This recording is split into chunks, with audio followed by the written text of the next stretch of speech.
The folks over at Lasfit reached out, asked if I needed some new light bulbs for my truck.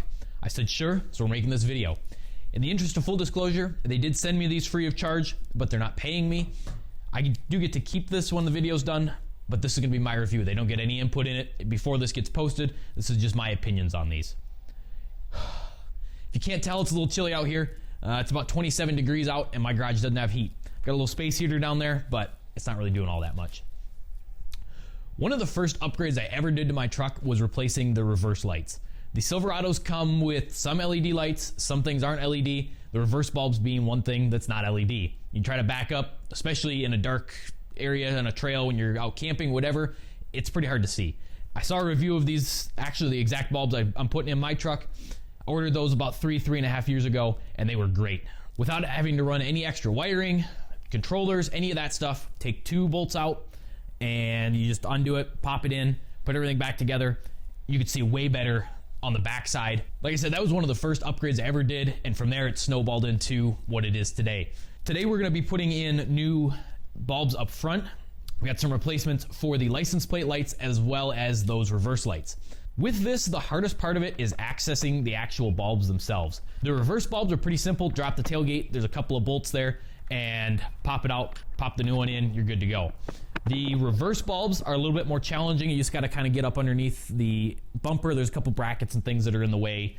Makes access a little more difficult, but nothing crazy. There's going to be a quarter turn on the housing that holds the bulb itself that'll pull out, and then the bulb just kind of friction fits in there. Probably a better term for that, but again, I'm not a mechanic.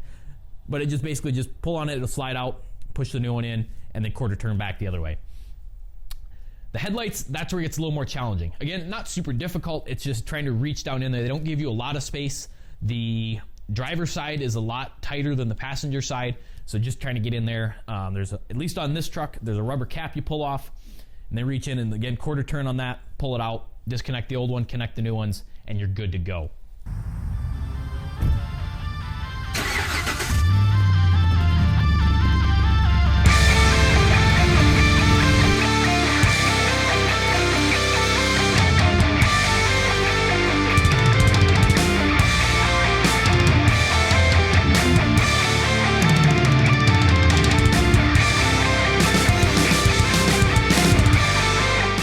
So let's talk about the pros and then we'll get to the cons of these lights. The pros, and really the main reason I recommend this to anybody, is you don't have to run any wires, you don't have to do a switch panel. Maybe you're renting your vehicle, you don't want to do all that, you're not super confident with your wiring skills. I get it, electricity is kind of scary. This uses the factory wiring, uses factory switches, factory everything. All you do is pull the factory bulb out, throw that away, and put this in.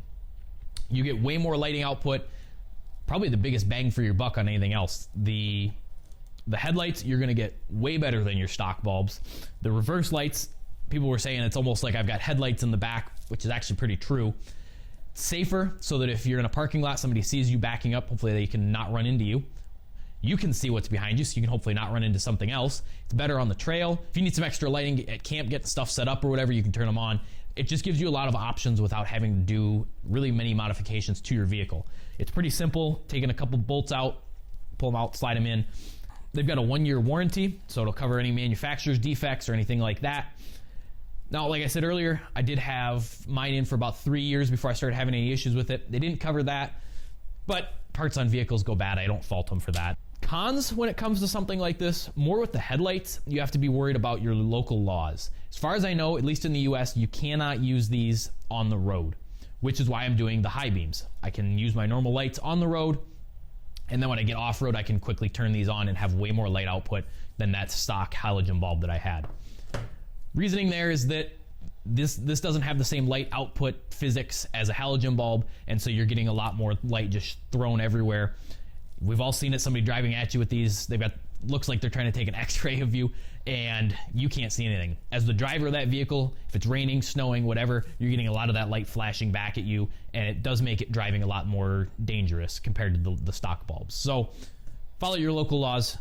That's one of the cons here. Now, if you're looking for a gift for somebody, I did a whole gift guide, not just Christmas, but whole year round, birthdays, anything else, you just want to get somebody a gift, want to get me a gift, check that out right up here.